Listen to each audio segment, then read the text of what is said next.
मुस्लिम महापंचायत में जिसमें SC ST OBC सब शामिल हैं, हमारी ये उम्मीद है, कोशिश है कि किसी तीसरे गठबंधन की तलाश की ज़रूरत ही ना पड़े। लेकिन इसका मतलब ये नहीं है कि जो संवैधानिक हक हैं वो हक छोड़ दें। सब हक सिर्फ एक ही तरीके से हो सकते हैं, 100% रिजर्वेशन, 100% रिजर्वेशन हर एक के लिए होनी चाहिए।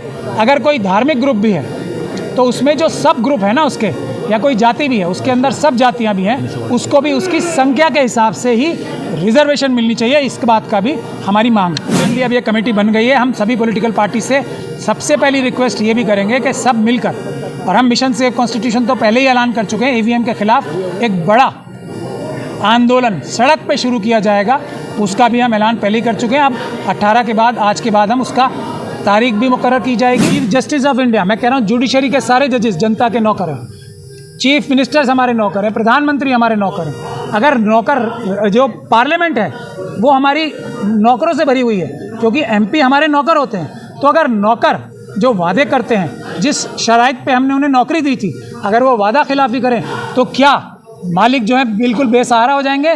नहीं, मालिक बेसहारा नहीं हो जाएंगे।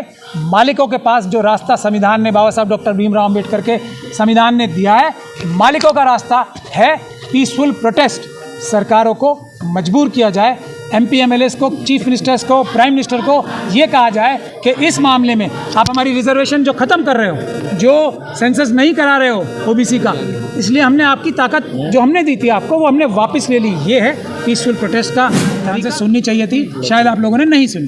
उन्होंने कहा आस्था की बात है तो आस्था बराबर होती है सबकी। अगर एक आस्था वाले ये बात बोलते हैं कि हम सुप्रीम कोर्ट को नहीं मानेंगे, अगर हमारे खिलाफ फैसला आया, हम सुप्रीम कोर्ट से भी ऊपर हैं, तो अगर आस्था दोनों की बराबर है, हम तो अब भी ये नहीं कह रहे, क्योंकि हम संविधानवादी हैं, हम अम्बेडकरवादी, हम अब भी ये नहीं कह रहे हैं कि हमारी आस्था सुप्रीम कोर्ट से ऊपर है, लेकिन आस्था बराबर है। जहाँ किसी और की आस्था खड़ी है उसी के बराबर में हमारी भी आस्था खड़ी है, और उसके लिए संवैधानिक तरीके सारे इस्तेमाल किए जाएंगे कि वो क्या देना चाहते हैं। क्या वो 100% रिजर्वेशन के लिए तैयार हैं? ये पूछा जाएगा। क्या वो वक्फ एक्ट लागू कराने के लिए तैयार हैं लेटर एंड स्पिरिट में? क्या वो SC ST एक्ट लागू कराने के लिए तैयार हैं लेटर एंड स्पिरिट में? क्या वो SC ST सब प्लान लागू करने के लिए तैयार हैं लेटर एंड स्पिरिट में? क्या वो रिजर्वेशन जो आज मौजूद है नौकरियों में, पढ़ाई में, प्रमोशन में, बिना बेईमानी किए देने के तैयार हैं? ये सब शराइत रखी जाएंगी। जल जंगल ज़मीन का अधिकार क्या वो ट्राइबल्स को देने के लिए ईमानदारी से तैयार हैं, और उसके सबूत भी हासिल किए जाएंगे कि वादा खिलाफी नहीं हो। इसके लिए भी हम तरीका ढूंढा। तीसरे मोर्चे की बात की, क्या इंडिया दूसरा गठबंधन काफ़ी नहीं है? उसमें तमाम सभी पार्टियां मौजूद हैं। देखिए, काफ़ी दूसरा गठबंधन ही हो सकता है, बिल्कुल हो सकता है, पर हमारी ये सबकी उम्मीद है, मुस्लिम महापंचायत में जिसमें SC ST OBC सब शामिल हैं, हमारी ये उम्मीद है, कोशिश है कि किसी तीसरे गठबंधन की तलाश की ज़रूरत ही ना पड़े। लेकिन इसका मतलब ये नहीं है कि जो संवैधानिक हक हैं वो हक छोड़ दें। सब हक सिर्फ एक ही तरीके से हो सकते हैं, 100% रिजर्वेशन, 100% रिजर्वेशन हर एक के लिए होनी चाहिए। अगर कोई धार्मिक ग्रुप भी है तो उसमें जो सब ग्रुप है ना उसके, या कोई जाति भी है उसके अंदर सब जातियां भी हैं, उसको भी उसकी संख्या के हिसाब से ही रिजर्वेशन मिलनी चाहिए। इस बात का भी हमारी मांग है। सर, EVM के रहते हुए 2024 में जो फाइट करना मतलब पॉसिबल है? EVM का ऐलान भी, अब ये कमेटी बन गई है, हम सभी पॉलिटिकल पार्टी से सबसे पहली रिक्वेस्ट ये भी करेंगे कि सब मिलकर, और हम मिशन सेव कॉन्स्टिट्यूशन तो पहले ही ऐलान कर चुके हैं, EVM के खिलाफ एक बड़ा आंदोलन सड़क पे शुरू किया जाएगा, उसका भी हम ऐलान पहले ही कर चुके हैं। अब 18 के बाद, आज के बाद हम उसका तारीख भी मुकर्रर की जाएगी और आप सभी लोगों को बताया भी जाएगा। सर, कोई भी मुस्लिम अगर आगे आता है नेता सर, तो उसको लगातार BJP से जोड़ा जाता है, तो आप लोग भी क्या छूते नहीं रहेंगे? आप लोगों को कहा जाए कि आप भाजपा से मिले, उनके एजेंडे पे काम कर रहे हैं। उन्होंने बहुत कोशिश की, डायरेक्टली इनडायरेक्टली हम पे बड़ा दबाव बनाया कि आप ये ऑल इंडिया मुस्लिम महापंचायत में, आज भी आप देख रहे हैं ना पुलिस कितनी खड़ी है बाहर। आपने किसी और ऐवान गालिब में पुलिस देखी है इतनी कभी भी? अमित शाह साहब के और दूसरे लोगों के दिल में धुकधुकी उठ रही है। किस बात से? हम मुस्लिम लोगों ने बोल लिया था, कुछ बोली पुलिस नहीं। जैसे ही शेड्यूल कास्ट कम्युनिटी के लोग बोलना शुरू हुए, वैसे ही पुलिस यहाँ आके बार बार अंदर घुसी कि अब हम इनसे रुकवाना चाहते हैं। यही नब्ज है, यही जहर है जो हम लोगों ने पकड़ लिया और उसका इलाज भी पकड़ लिया है।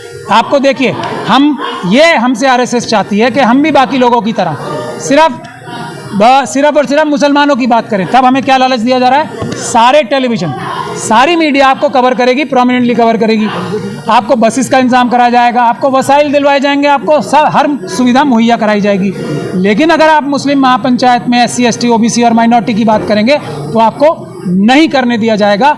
और ये पूरी ताकत सरकार ने लगा रखी है कि हमारे प्रोग्रामों में मुखालफत करे, खलल डाले। कोर्ट में भी हम अगर परमिशन लेके आते हैं तो कोर्ट को भी ये कहते हैं कि 10,000 से ज़्यादा लोग नहीं होने चाहिए। क्यों नहीं होने चाहिए? कि अगर लाखों की तादाद में या हज़ारों की तादाद में भी मुसलमान कम्युनिटी ये खड़े होकर बोले कि हम अपने हकों से पहले शेड्यूल कास्ट कम्युनिटी के हक चाहते हैं, शेड्यूल ट्राइब कम्युनिटी के हक चाहते हैं, OBC के हक चाहते हैं, हम सिख क्रिश्चियन बौद्ध के हक हम अपने से पहले चाहते हैं, ये उस जहर को ख़त्म कर देगा। ये उस जहर का एंटीडोट है। तो ये इल्ज़ाम जो लगते हैं वो हम लोगों पे नहीं लग सकते, क्योंकि हम RSS और BJP की चालों में आने वाले बच्चे नहीं। एक तरफ बात की गई संविधान की, आइन की बात, और दूसरी तरफ बात बाबरी मस्जिद मथुरा काशी को लेकर सड़कों पर उतरने की लड़ाई की बात जो है वो की गई दूसरी तरफ। ये संविधान की बात है ना। हाँ। आप समझ लीजिए इस बात को।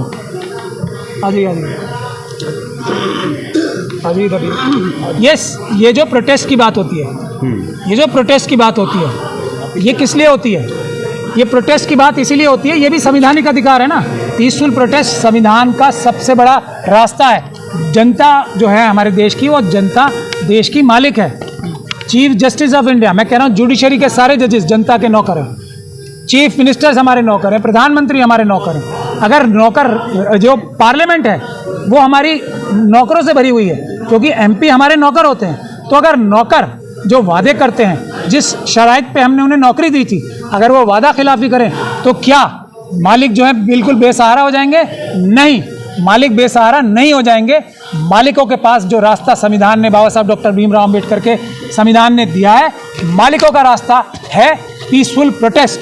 सरकारों को मजबूर किया जाए, MP MLAs को, चीफ मिनिस्टर्स को, प्राइम मिनिस्टर को ये कहा जाए कि इस मामले में आप हमारी रिजर्वेशन जो ख़त्म कर रहे हो, जो सेंसस नहीं करा रहे हो OBC का, इसलिए हमने आपकी ताकत जो हमने दी थी आपको वो हमने वापस ले ली। ये है पीसफुल प्रोटेस्ट का तरीका। इसीलिए आपने देखा होगा किसान आंदोलन हुआ, प्रधानमंत्री जी ने माफ़ी मांगी और वापस लिया, गलती मानी।